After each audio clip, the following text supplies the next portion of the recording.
I provide outreach and administrative services for our project team, Community, Local, and Regional Food Systems, or CLRFS. I'm based in Fayetteville, Arkansas, and I work at the School of Human Environmental Sciences in the Dale Bumpers College of Agriculture, Food, and Life Sciences at the University of Arkansas. And our CLRFS leader is Dr. Kathleen Leong. And Dr. Leong is a W.K. Kellogg Distinguished Professor of Sustainable Agriculture and the Director of the Center for Environmental Farming Systems in the College of Agriculture and Environmental Sciences at North Carolina Agricultural and Technical State University. And she will talk a little bit later on some other things. For those of you who may not know, E-Extension is a part of the Cooperative Extension System and is an educational partner with about 50 land-grant universities in the United States. National E-Extension project teams are multi-institutional, multi-state, and multidisciplinary, bringing the best of the best educational resources to the public. And that's the E-Extension website. Our CLRFS National E-Extension project team goal is to put knowledge to action. We provide resource materials, training opportunities, and foster peer interactions for extension educators, community-based practitioners, and individuals involved in work related to building sustainable, equitable, and just food systems. We're comprised of over 450 extension professionals, university researchers, and food systems practitioners from across the country. Currently, our resources for members include our Facebook page, our Facebook group, and a website, and the latter is hosted by E-Extension. Our website is a constant work in progress, and I like to encourage everyone to contact me with content. I can upload research results or link to your projects and pages, and I'm always looking for good photos for the website. The website address is foodsystems.extension.org. If you're on Facebook, you can search for Community, Local, and Regional Food Systems. And finally, our current primary resources for members are the listserv and the quarterly open forums. And to get on our listserv, you need to be a member of the Extension. You can join at people.extension.org or just send an email to me at kdw@uark.edu, and I will send you an invitation. And that is definitely the simplest way to do it. Okay, and before I introduce this quarterly open forum topic and our presenters, we wanted to share some upcoming opportunities. So the National Farm Viability Conference will be held virtually in October, and the Food Distribution Research Society Conference has been announced, and it will also be held in October in Dallas. And then there's a couple of webinars of interest from the University of Florida's Southwest Florida Research and Education Center and the Virginia Tech Center for Food Systems and Community Transformation. And I also recommend checking out the local food systems response to COVID website. They do webinars every third Monday of the month. So they just had their May webinar. And that website is lfscovid.localfoodeconomics.com. And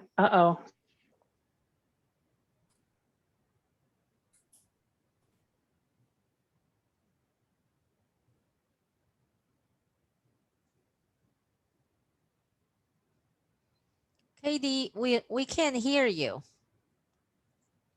Katie?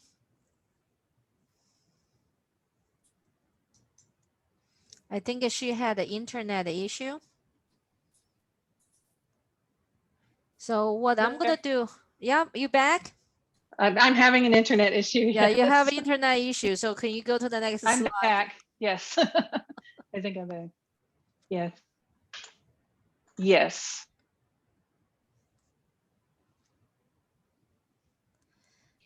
Now, the food system funding recently being announced through USDA AMS, Agricultural Marketing Service.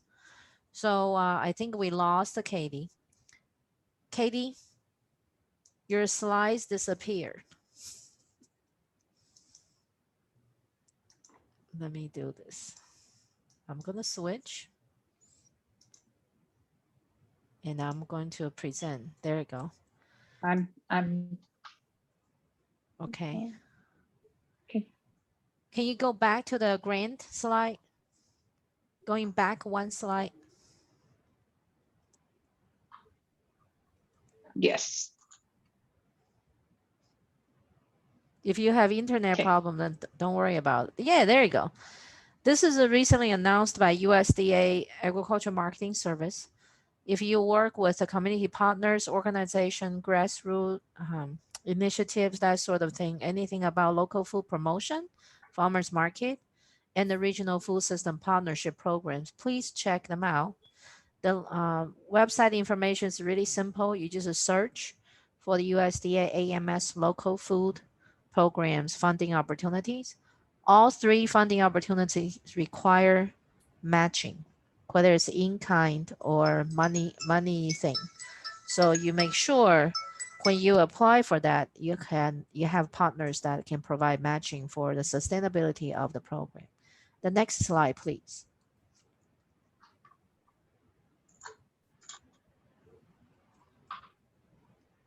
Okay. Go ahead, Katie. All right, now on with our open forum. So we're doing things a little differently today. We limited the number of presentations to 3, which will allow more time for each presentation. And today we have a very important topic of children and sustainable food system. And our presentations today they cover all age groups.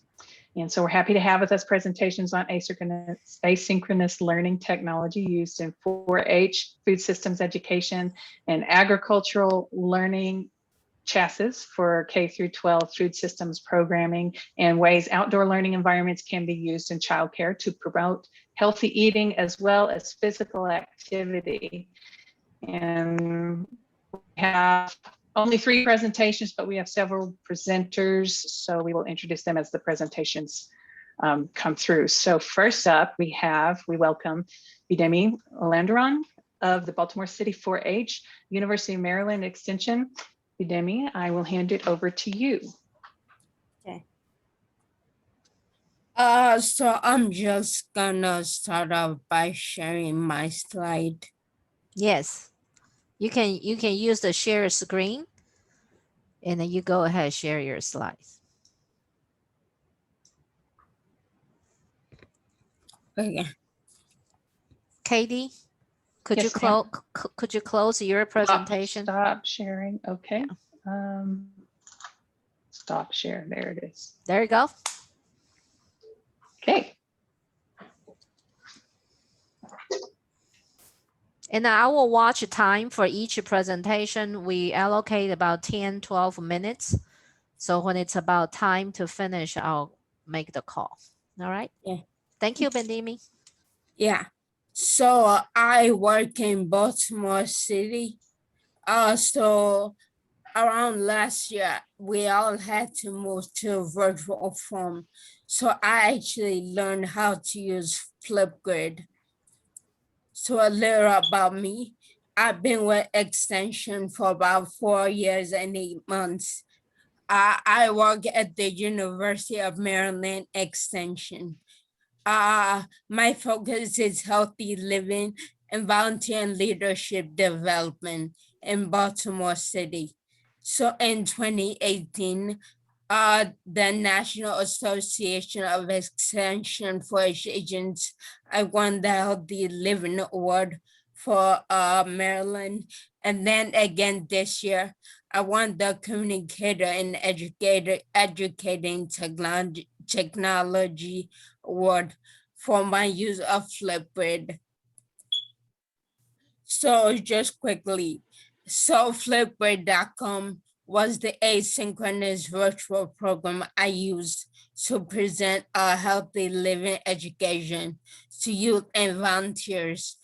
So around October, November, you'd learn about kitchen safety, gardening indoors during a pandemic. They planted kale seeds in a small garden pot, and our master gardener and forage volunteers were able to make videos that the youth could follow. So once again, it was pretty much for 7 weeks. The youth completed 1 program a week. So it was sort of self-paced. So what I did was I registered for all free accounts, and then I made a joint code so the youth had access to all the lessons. I made sure I uploaded all the lesson plans, videos, and I made sure I always send constant reminders when a lesson was open so the youth and parents and volunteers were aware. So the youth learned that they needed an email address to access each weekly activity. So this is just a screenshot of the page. And this was just a flyer I made. So this is the list of topics I had to create. And this is what the youth actually saw. And you can see how many responses are in each topic. So once again, so it was a 7-week program. The youth completed one topic a week. It was 19 youth to register. I worked with the Master Gardener and Forest volunteers to make co-planting videos. And then we also had a surf-safe chef. So what she did was she taught you how to cook with the kale. So my volunteers, they made sure that all the ingredients were already provided for. So parents just had to pick them up. So this is kind of a snapshot of the video, what they planted and the food they made. So they made pizza. They pretty much learned that you can eat healthy if you just substitute kale for what you normally have. That's always a healthy option. Even the pizza, it was a flatbread pizza instead of the dough that you normally use. So one thing I found was that a parent comment was that it wasn't as engaging, but I wasn't as surprised since we were kind of limited on in-person activity. Also, do you have to learn time management? So the emphasis with using Flipgrid was that the youth had to make sure they kept to a schedule. They completed each week activity. Customers were working with food or special items, so there was a shelf life. So they couldn't wait until the end before they did everything. I also made sure there was a survey, but the survey response was low for the youth. Also, the volunteers and I made sure we posted comments, but the youth didn't actually post comments to themselves.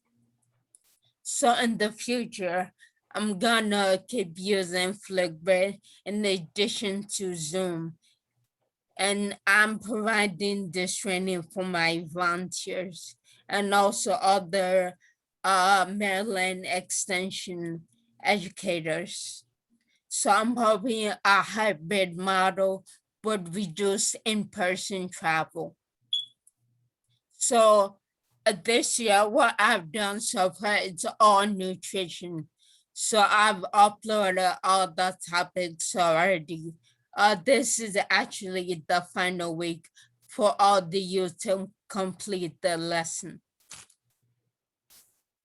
So I just have this evaluation link for all of you to evaluate me.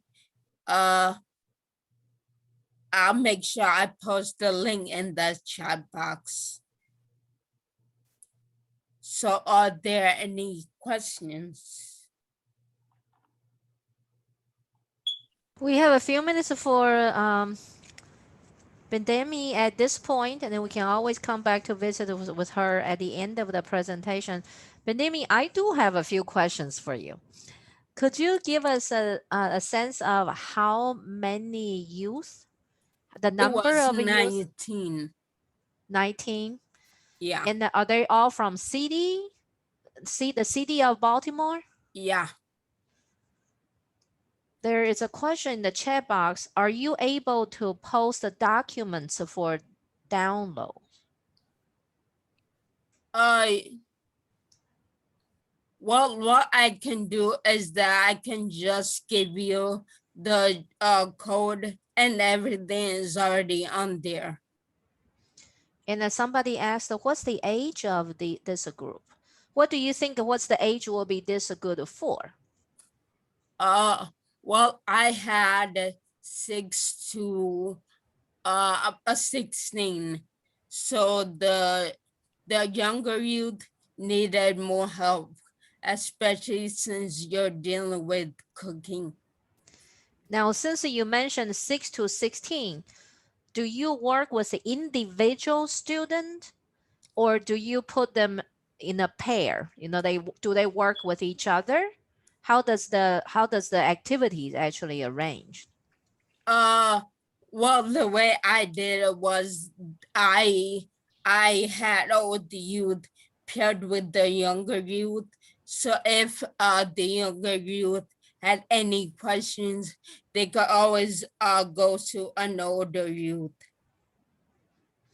And there's another question. How did you reach out to the youth? How did you find these youth to participate? So basically, I had a fresh volunteer who actually lived in the community, and he helped me recruit all the youth.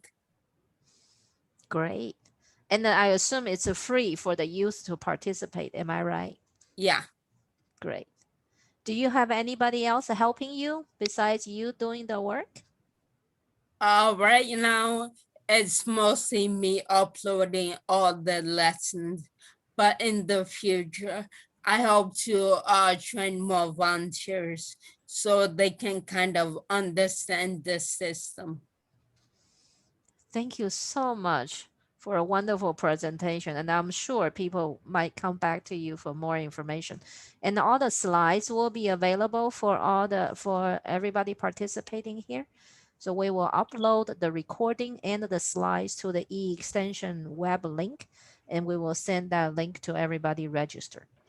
So we're moving on to the next team presentation from Michigan. Yes. Sai, you guys ready? I am. Can you see my screen, Kathleen? Absolutely. All right. So let me blow this up for everybody. Oh, I hope you're getting the right screen here. I think We're looking at the two things. you're looking at two screens. The slides and the note. All right. Well, let me stop sharing for a second and share the right screen here, and then we will keep going. So, all right. So thanks, everybody. Can you see it now? Yes. All right. There we Yes. go. So thanks, everybody. So our project we called is the Ag Learning Chassis. Being from Michigan, you know, cars are built with chassis, and we said it's a great way to distribute really good products. And so my name is Sai Naik. I am CEO and Principal Solution Architect at Maven Holdings. We own a lot of subsidiaries, a minority-owned business. We're actually looking to move into the agriculture space and what's called agri-health e-commerce. And as part of that, we want to make sure we provide an equal opportunity for all students, whatever their community zip code, to become aware of agriculture and the advancements in agriculture technology. And so we've been working in a collaborative public-private partnership. And today we're really excited to be joined by our higher ed partners, Dr. Ken Frank, our K-12 education partners, Colin Rittmaster, Dr. John Severson, John Kraus, Frank Marietta, and Ms. Amy Holubach, and our business community partners, Michelle Hall, Katie Hensley, and myself. So what is an Ag Learning Chassis? So what we've built is basically a free online web portal that we'll be showing you in a few minutes. And the goal of the portal was really to provide free, high quality digital tools built by educators that really highlight the ag industry, the convergence into technology, and what is taking place in the jobs that students may not even be aware of that are considered agriculture, and connect it back to the classroom, because we understand that every skill and every course matters, especially in the agriculture industry. So how do we help re-emphasize that so students can really understand and make those connections and get excited about what their future can look like? And the goal of this project was really to empower every teacher. And we started in Michigan, but this is built to scale. So we really hope, in our vision is how do we reach the whole entire United States and make sure that every student, when they graduate, is aware of the industry the opportunities and the pathways to get there. And really from a benchmark standpoint, we looked at, can we expose both ag companies and career opportunities, not just from the big national employers, but local employers as well? Can we improve ag knowledge, skills, and credentials? Can we help students understand what we call agriculture educational pathways? Can they understand the concepts of farm to fork and supply chain principles, especially around food shock? And then finally, can we help them understand how technology is transforming agriculture, why STEM is going to matter, and the neat links there. So what we did is our first pilot we did coming towards the end of the 2020 calendar year into 2021. And we rolled it out at a school in Michigan known as Ravenna Middle School. There's a map there that you can see where it's located. And again, we've now been able to validate this, what we're going to present today, and we can customize it and we can move it across 50 states. And why this is a really important effort, again, as I mentioned before, how do we improve diversity, equity, and inclusion into the agriculture field?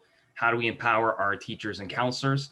And then also, how do we create an exercise that really helps students in every community develop what we call the 6 C's: communication, collaboration, citizenship, character, creativity, and critical thinking. So now we're going to kind of move into the call Ravenna case study. And to do that, we'll be joined by Mr. John Clrfs, who's the Director of Instructional Services at Muskegon Area ISD, and Miss Amy Hollubach, who is the 5th grade middle school teacher. So with this slide, John, if you are there and you can speak, could you please just kind of talk to the audience about what the concept of the learning chassis is and what it contains and how we can customize it?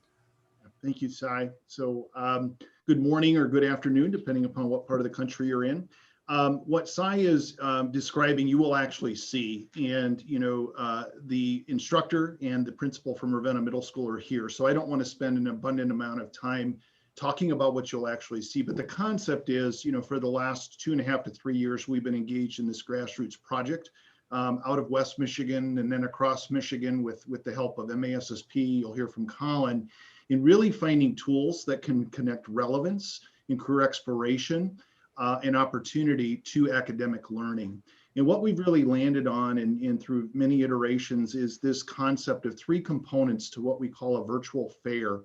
One is a pre-fair assignment to engage students in helping them know what do they already know about a particular industry, in this case, agriculture. Number 2 is the customized content of local employers, but also the incorporation of national employers, as well as educational programs, beginning as early as middle school or high school that students can access in order to follow those goals. And then number 3, and probably most important, is the reflection component to say, what did a student learn, not only about the industry, but how are they developing their academic skills and demonstrating their awareness of opportunity? So Sai, if you could advance the slide. The chassis model, and again, building from the auto industry, is taking a high quality, reliable component as a chassis that can then be adapted and then turned into a number of different vehicles. But in this case, the vehicle is the lesson. And so by working with higher ed institutions and expert educators and other organizations to really develop quality content, which is the chassis, how then can we start developing that into the type or the variety of the vehicle, or in this case, the lesson? So what commodity would be used? What companies locally and nationally? And what problem might we pose? In this case, it was a food shock around transportation. And then moving to the model, how can a teacher at a specific grade level or content area customize that? So with that, I'd like to turn it over to Amy. And give me 1 second as I reshare my screen. And then Amy, we will walk through what the student experience is for the audience. So Amy, if you're there. Yes, Sai is going to walk you through the student experience. So he's going to pretend to be a student going through this. You start with the pre-card, which introduces the student to the concept, in this case, the food supply chain.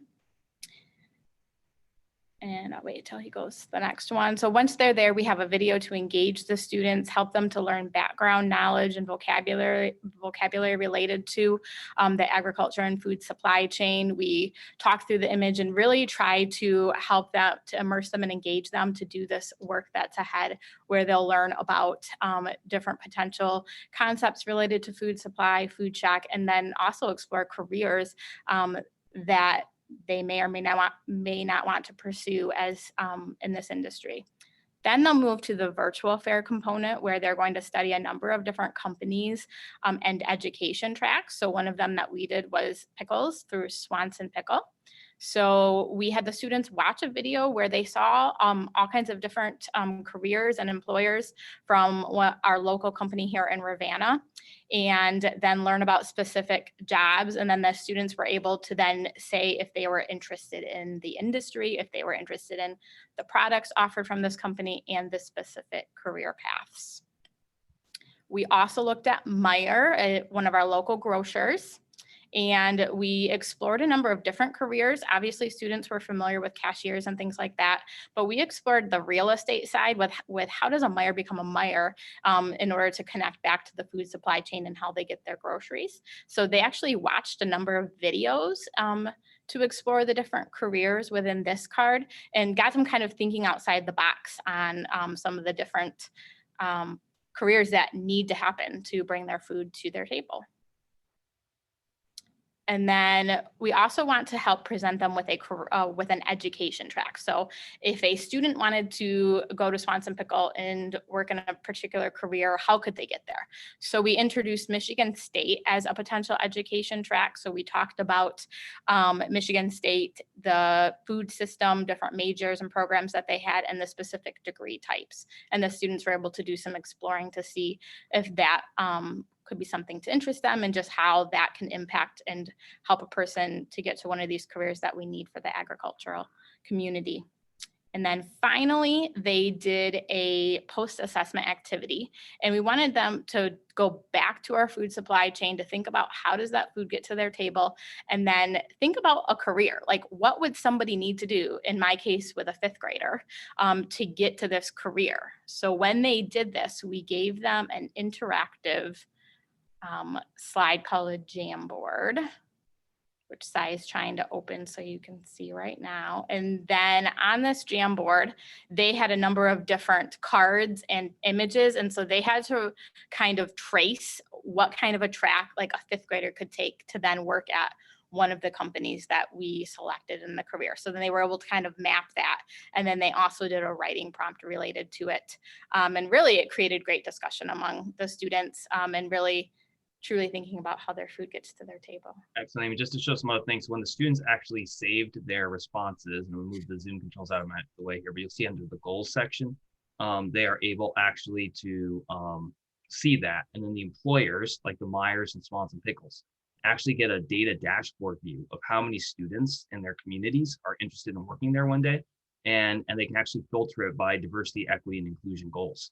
So they can actually see different characteristics and populations. And the goal is to say, how do we keep providing for teachers more relatable content to bring them into the fold? And so I'll go back then and share my slide deck. So Frank, I'll start with you. So Frank is the principal at Ravenna, where Amy works. And Frank, if you want to just kind of say, how does this provide value to your staff and students in about 60 seconds? So. Can you hear me? Yep. Hey, good afternoon. Again, I'm Frank Marietta, and great job, team there. That was wonderful.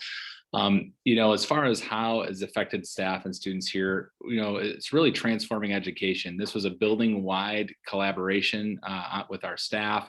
We were certainly supported and, and partnered with the MAVEN team, MASSP, and the MAISD. We couldn't do it without them. You would have this same support if you decide to jump into this grassroots movement.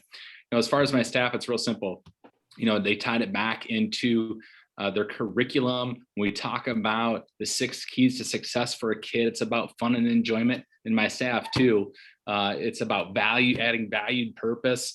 And this happened within our career fairs, our daily career cards, and I would argue that it increased student achievement by providing more meaningful and purposeful lessons and assignments and activities. We talk about effective domain.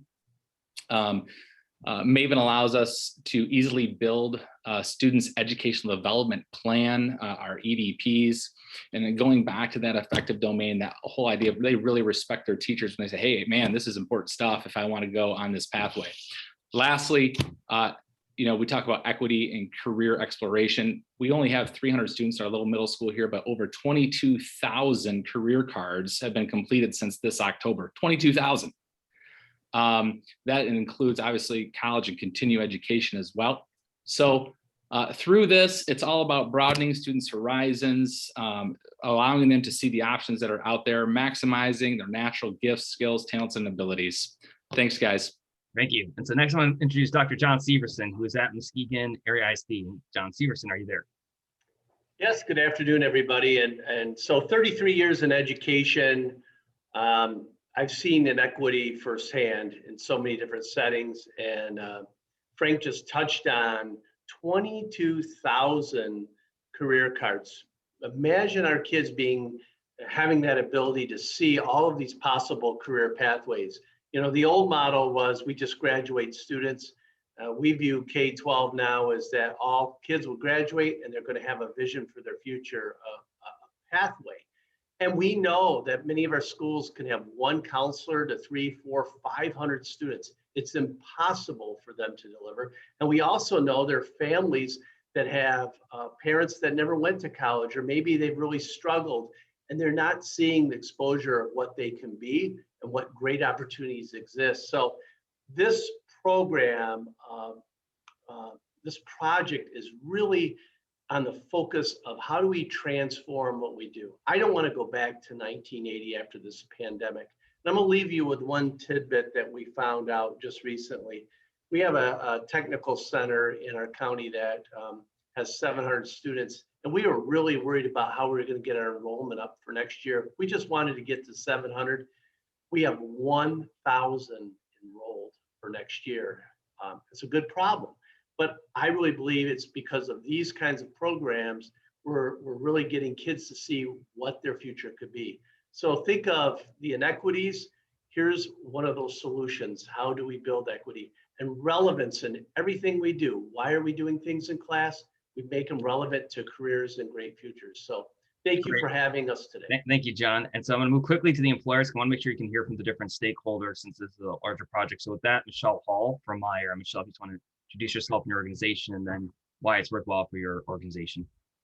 Hi there. Yes, Meyer has 70,000 employees in the Midwest region across 6 states, and we have over 250 stores, and that obviously includes a very big distribution supply chain as well.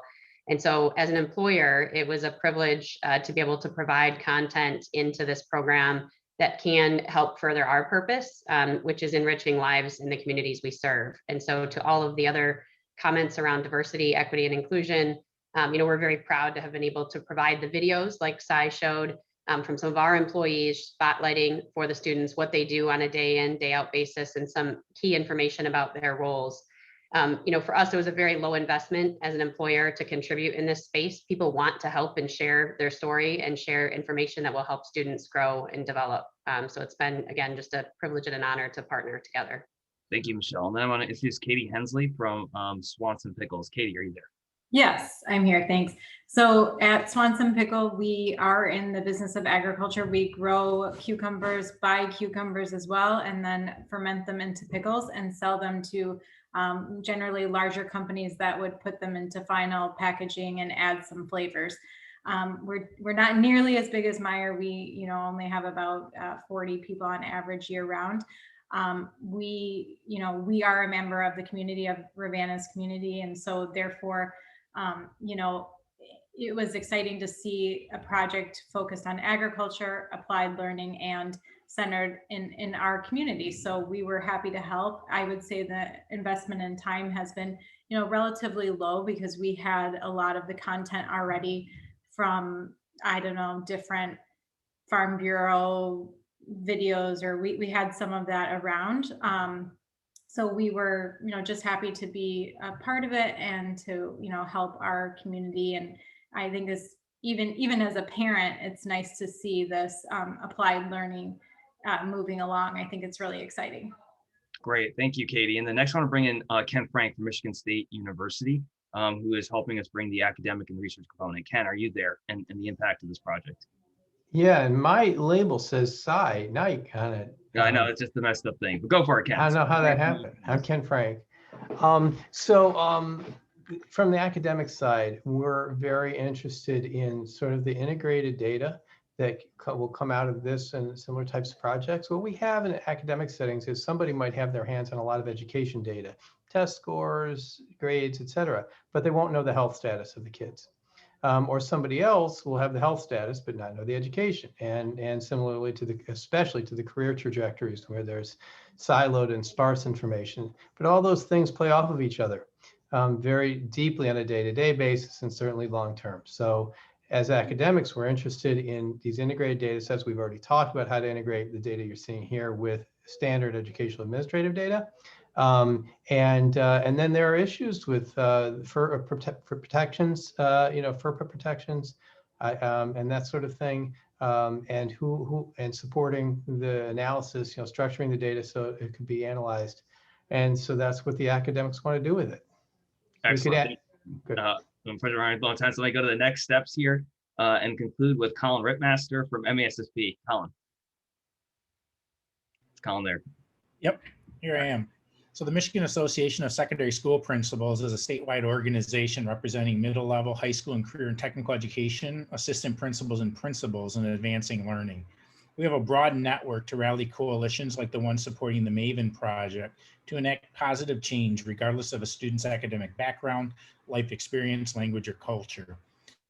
We work with our parent association, the National Association of Elementary and Secondary School Principals, and our state level affiliates that seek to transform education through school leadership, recognizing that the fulfillment of each student's potential relies on great leaders in every school committed to the success of each student. We know to impact the human condition, including the physical health and wellness of our students and their families, we need to increase access, support, and fulfillment for food security. This includes modernizing our education and agri-science system to withstand future shocks and disruptions to public services. One component of the project today that you heard about was our agri-science learning chassis that address needs by partnering with people like you through extensions, our institutes of higher education like North Carolina State, AT&T, and Michigan State University to address the food insecurity and nutrition that our students and too many of our students and families face. And one way to do that is increase awareness of supply chains from farm to fork. As we work to bring awareness of this project and scale educational solutions to use the agri-science learning chassis across our region and nation, we ask that members of the extensions tap into their networks to identify a single teacher, a school, or a district to engage in the MAVEN project to increase awareness of agri-science and food supply chains within their local regions. We can then work with you to customize both local, regional, and national conduits within this piece to move forward. To get involved, we want you to contact us at MESSP. You can email me directly, and I'll put that in the chat at colinr@michiganprincipals.org or through our phone line at 269-998-6796. We know in order to scale and distribute this beyond the schools, we need the support of the extensions and our institutes of higher education so that no child is impoverished through and lacking for the food they need to move forward in healthy, nutritious ways. And with that, we will turn it open for questions, and I'll turn it back to you, Catherine. Thank you. Thanks for a wonderful teamwork. I was afraid you guys are going to take a whole day. But obviously, it was a wonderful presentation, especially the stakeholders, the industry representatives. I could not imagine you actually got Meyer and the pickle folks over here. This is a very, very interesting and very important. I can tell you the questions in the chat box that some of you already answered those questions, but I personally actually observed and I was invited to sit in one of those field days at Amy's class, 5th grader. And one question was about how kids responded to the program. I'm not a child anymore, but I think I can speak on behalf of the children. They were absolutely engaging and interactive. And when Amy asked them the question, do you think if you choose a career in agriculture that you just can be a farmer? And then without thinking hesitation, the students responded no. And Amy followed by the other question. So what else can you do? Engineer, construction, providing fertilizer service, and then all these answers just popped up. That showed a strong power for the information that a 5th grader could grasp. And aside, I do need to ask you a question before we move to the next presenter is this program currently available if people contact you? And as Colin mentioned, we work through Colin because he's got a state national network. And so if we, like I said, so then they can partner with your local state affiliate. It is all free. It always will be free. There's no cost. Really, this is a goal for equity in education. Dr. John Severson mentioned this big vision of how do we make sure that ensure it through data-driven results. So it's not just speaking it, but we're going to actually be able to have heat maps to see how many students had that experience you mentioned across the country. And that can really be a bellwether of the success of our efforts or lack thereof. So. Thank you. And we look forward to learning more as we move along this adventure together. And we will come back to visit if people want to talk with you directly. Let's visit with the third presenter, Nelda. Are you guys here? Are you ready to share your screen? Yes, we are ready. So Yeah. Katie, could you stop sharing your screen and then Nelda can start? Okay, just in a minute. Okay, so here we are. What a great presentation. Thank you very much, because it was so inspiring, both presentations, but the last one, it touches a little bit on our work. Maybe one day we need to sit and talk together and have a conversation. My name is Nilda Cosco. I'm the Director of Programs at the Natural Learning Initiative, and I'm here with Bria. I don't know if you can wave Bria Sledge, who is the Early Childhood Program Associate. Hi, everyone. Okay. So today, our unit, just briefly, it's at the College of Design at NC State University. And so our mission is creating healthy environments for human development and the healthy biosphere for generations to come. It may feel grandiose, but what else for children, right, is what we have to do. So we do a lot of different type of programs, and I'm going to go very fast here. We offer design assistance, especially for creating models or demonstration sites, because it's very difficult to explain what these environments are. We do the research and evaluation, post-occupancy evaluation. We always have some type of baseline assessment and post-renovation or post-construction if it's a new site. We do professional development, annual events, and regional symposia and certificate programs. And we do, of course, a lot of information dissemination through our website. Now we have programs that are comprehensive programs and bring all these together.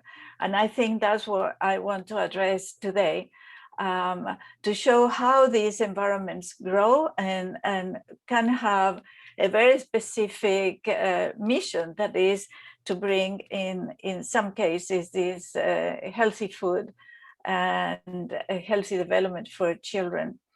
So specifically, I want to share with you today this program that is, we call it Clrfs for short, childcare outdoor learning environments as active food systems. In North Carolina, as in other states, the outdoors of childcare, we call them in the regulations outdoor learning environments and not playgrounds anymore. These environments are much more than that.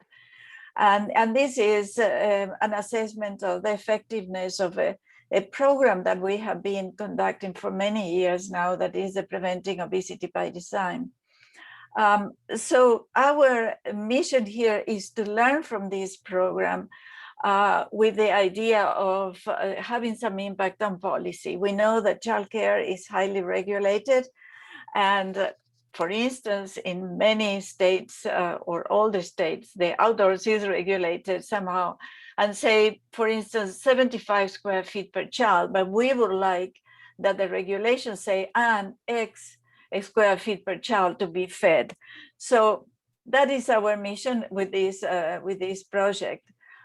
We have developed for that a number of resources. I'm presenting one here, the Garden Activity Guide.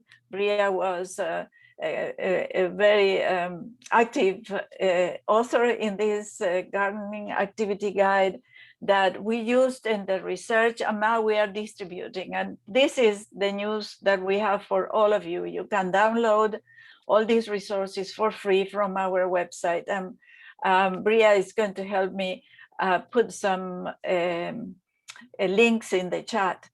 So we have these phases that we teach to the teachers, and we help them do the gardening.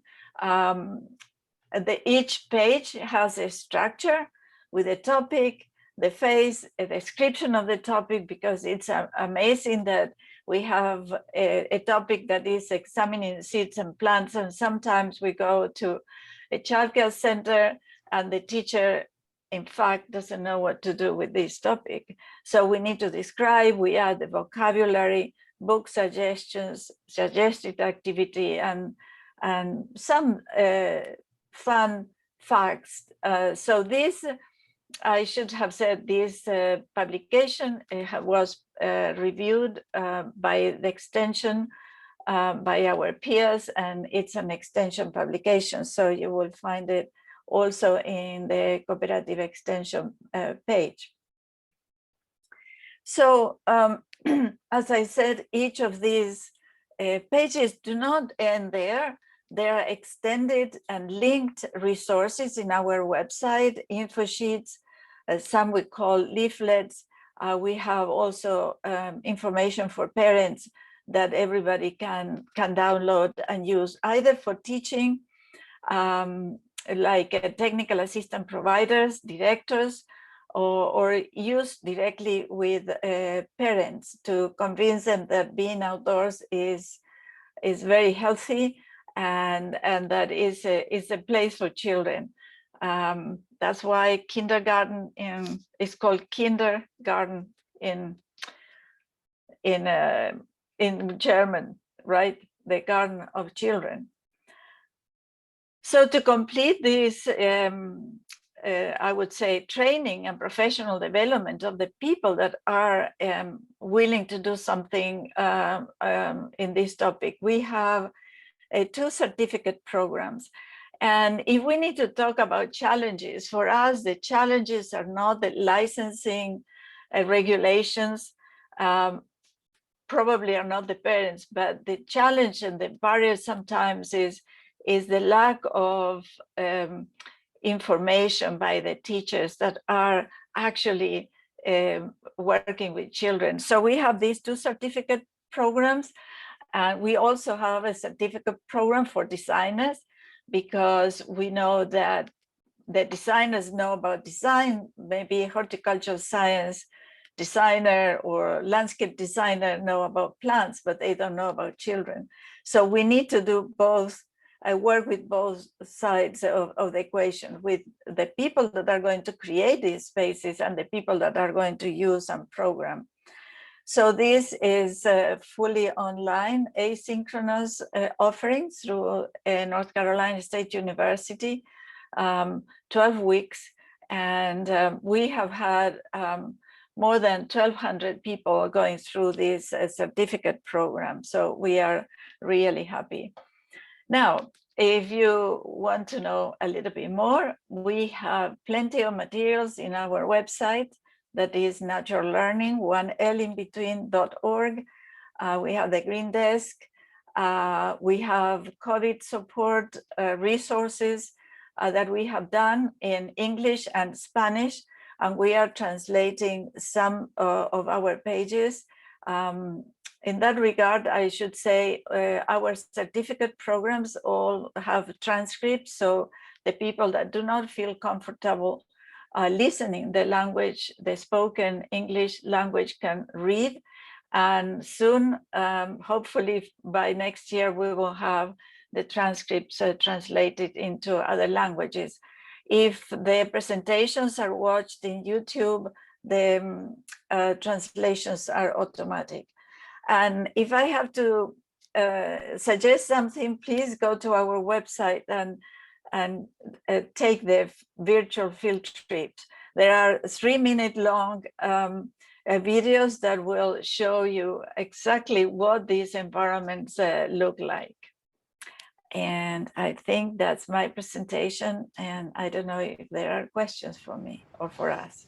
Thank you, Nelda and Bree. Any questions for Nelda and Bree or anybody else? Nelda, I think you're right. Look at the 3 programs presented today. It seems like it's a great opportunity to create a package because you cover very early early childhood education.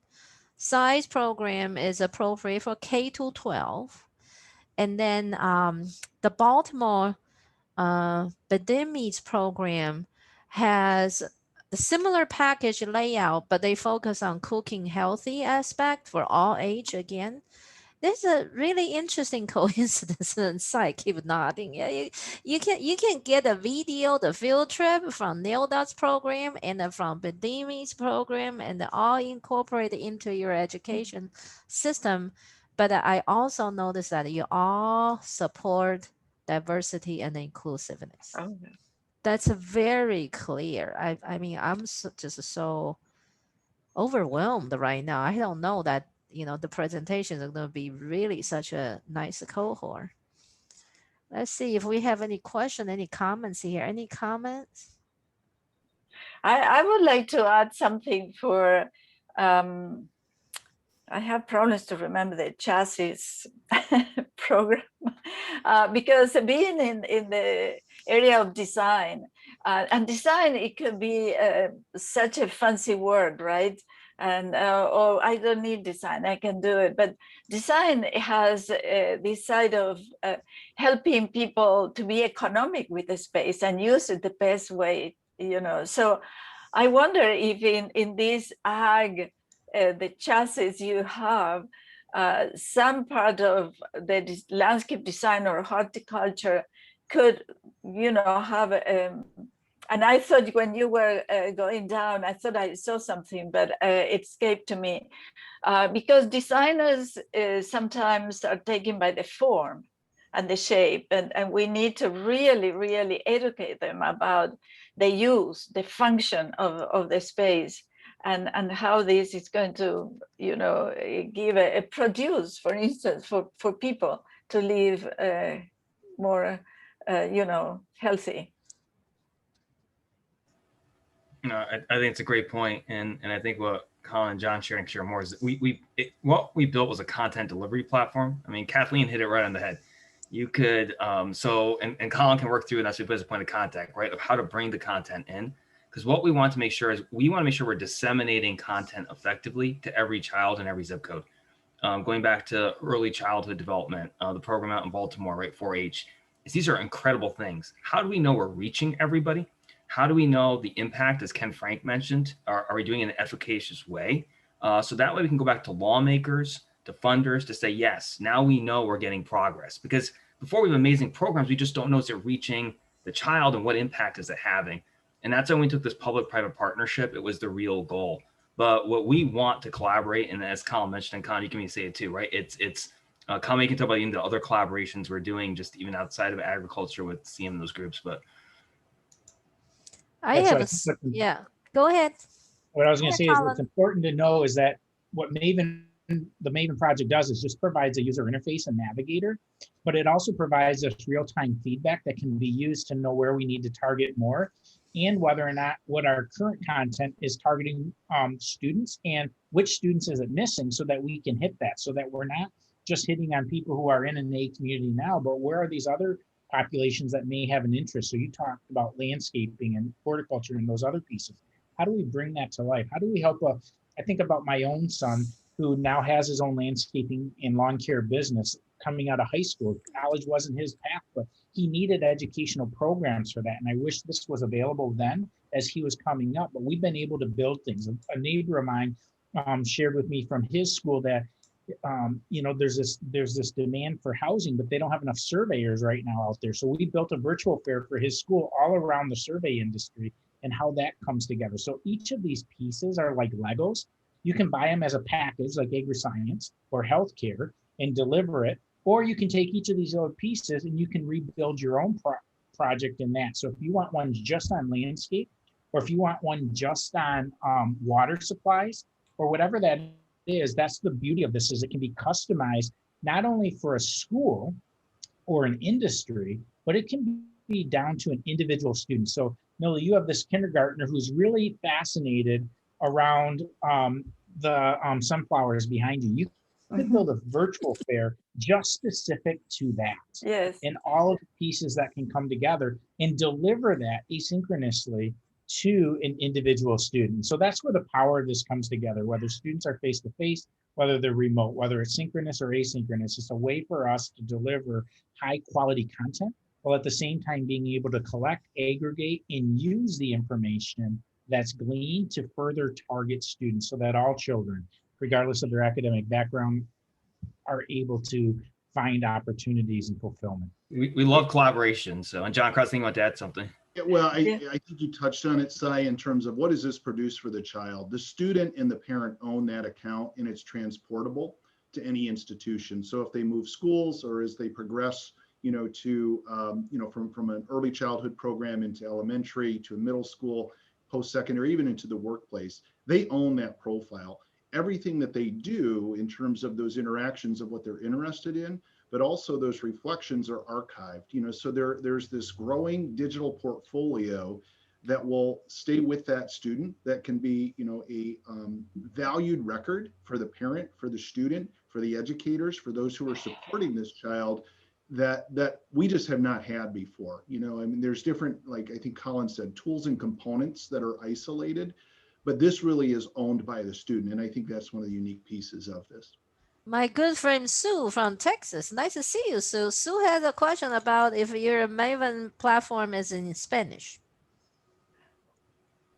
Yeah, it has 200 languages integrated in, but you can also make content specifically for communities as well, right? So it's really, we're not a content provider, and that's why we want more and more collaborative partners.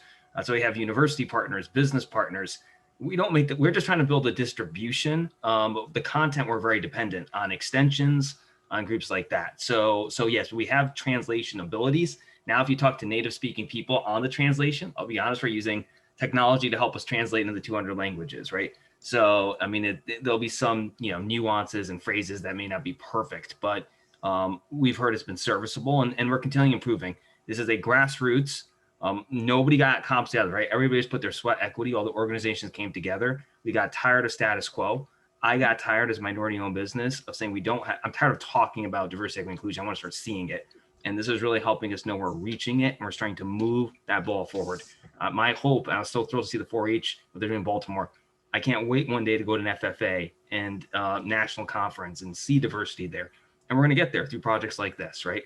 And what Frank and Amy have done at Ravenna, they've opened the doors for urban schools to come out and visit them. And they're more in a rural community. And so we're seeing bridges being built across America because of this project. And we need help. I tell people, everyone who wants to join in, please do. It's a grassroots movement, right? And it's about moving the ball forward in agriculture and for this country putting in its rightful place. So. Now, for the participants you're listening, if you're interested in building the coalition or whatever you call this thing, with everybody here with us to continue the dialogue, continue moving forward to the next level to achieve our dream, is to help every single child in the country to be able to access the information, whether there's food secured or food insecure or any language. We're going to break that barrier. Please leave your email address in the chat box, because this is what exactly the open forum is for. First of all, we present the situation, who is doing what. But the most important thing is we got to build the relationship from this point on. The Maven platform is not going to be there by itself.